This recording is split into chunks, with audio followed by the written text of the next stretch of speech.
Greetings in the name of the Lord, coming to you in this way during this unusual and uncertain time in which we find ourselves, just to offer a few moments of prayer and reflection in Scripture. Those of us who live in Kansas City have often gathered on Tuesday mornings in the NTS Prayer Chapel for this purpose. And what we're living through is leading us into all kinds of new ways of being a community of faith. And maybe this will be one for us. So maybe on a weekly basis or so, coming just with a brief opportunity for us to join together in prayer and hearing from Scripture. So I invite you this morning, or whenever it is you're accessing this, to join with us. The Lord be with you. Lift up your hearts. And let's share together in this collect for this fifth week in the season of Lent. Almighty God, you alone can bring into order the unruly wills and affections of sinners. Grant your people grace to love what you command and desire what you promise, that among the swift and varied changes of our world, our hearts may surely there be fixed where true joys are to be found. Through Jesus Christ our Lord, who lives and reigns with you in the Holy Spirit, one God, now and forever. Amen. I invite you to hear this word from the Gospel of Matthew, chapter 6, the words of our Lord. And when you pray, you must not be like the hypocrites, for they love to stand and pray in the synagogues and at the street corners, that they may be seen by others. Truly I say to you, they have received their reward. But when you pray, go into your room, shut the door, pray to your Father who is in secret, and your Father who sees in secret will reward you. And when you pray, do not heap up empty phrases as the Gentiles do, for they think that they'll be heard for their many words. Don't be like them. For your Father knows what you need before you ask him. The Gospel of our Lord Jesus. Just a few thoughts on this as we reflect. Some have used this passage to suggest that public prayer is inappropriate for Christians. It's not the choice that's involved in Jesus' instruction. Clearly, this is not about whether our prayer is really public or private. It's about whether our prayer is artificial or genuine. The focus of our Lord here is on teaching us to be honest and careful about our hearts when we pray. And it seems there are two things that Jesus says must be avoided in genuine prayer. One is praying to impress others. The second would be praying to impress God. And the problem with each of them is that we forget who it is we're talking to. Jesus is saying prayer needs to be honest and genuine, a true expression of what is in our hearts. He's not condemning public community prayer. It was an expression. It's to be an expression of what is in our hearts. It was customary, of course, for the Jews to pause in whatever they were doing midday to offer prayers in conjunction with sacrifices in the temple. And go into your room should not be taken literally necessarily, since many of his hearers lived in simple homes that lacked such a private room. In fact, with my whole family being home today, I've had a little bit of a struggle finding a quiet place to do this. The point is that prayer must be directed to God. And the other focus of Jesus' concern here seems to be what he calls empty phrases. Obviously, words don't impress God. A contrite, surrendered heart does. Children have so much to teach us here. We seem to get the idea that in order to let God know how serious we are in prayer, we have to go on and on with many words.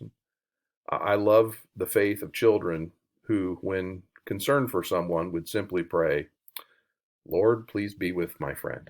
And that's enough for them. Sometimes our prayers of many words do not really come from pious faith, but from our anxiety over whether or not God will hear us. Jesus invites us to leave these worries behind and then gives us a plain description of how to pray. And it's instructive to me to note that when the disciples long to know something about the deep prayer life that Jesus obviously knew, he teaches them simply and briefly with the model prayer, the disciples' prayer, or as we usually say, the Lord's Prayer. As John Wesley noted, We do not pray to inform God of our wants. Omniscient as he is, he cannot be informed of anything which he did not know before.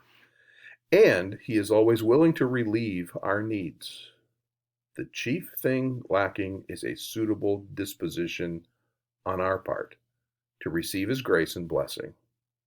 Consequently, one great purpose of prayer is to produce such a disposition in us to exercise our dependence on God, to increase our desire of the things we ask for, and to make us so sensible of our needs that we never cease wrestling until we have prevailed for the blessing, unquote.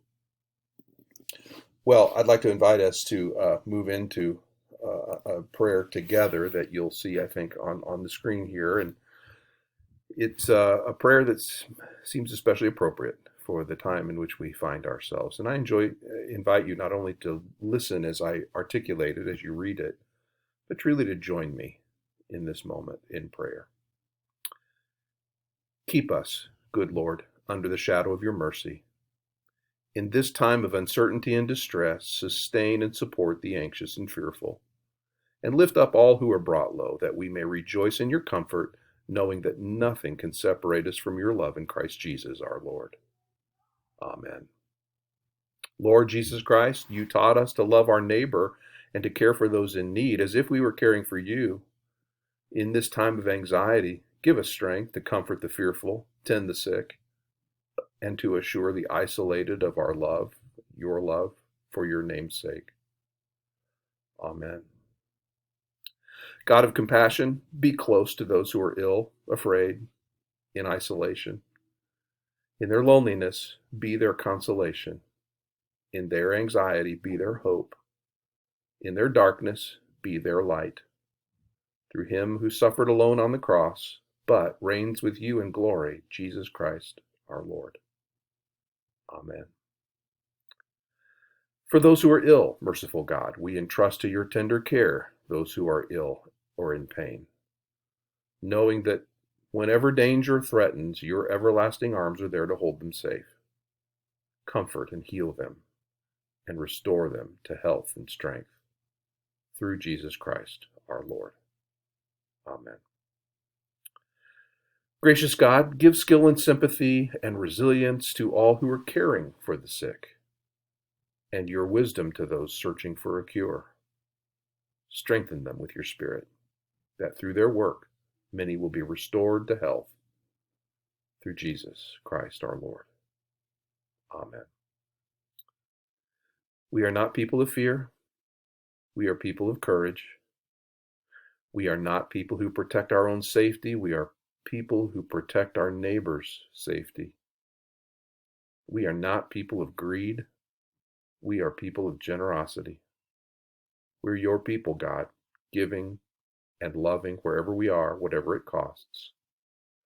For as long as it takes, wherever you call us. Amen. Would you join me in the prayer that our Lord taught us to pray? Our Father, who art in heaven, hallowed be thy name. Thy kingdom come, thy will be done on earth as it is in heaven. Give us this day our daily bread, and forgive us our trespasses as we forgive those who trespass against us. And lead us not into temptation, but deliver us from evil. For thine is the kingdom, and the power, and the glory forever. Amen. Now I invite you to receive this word of benediction. As you go into this new day, or perhaps as you prepare to end this day, may you know the wooing of the Holy Spirit into times of intimate and authentic communion with the Father, and may the Lord deliver you from any and all anxieties about prayer, and into the joy of peaceful participation in the life of the Father, Son, and Holy Spirit. Let us go in peace to love and serve the Lord. Amen.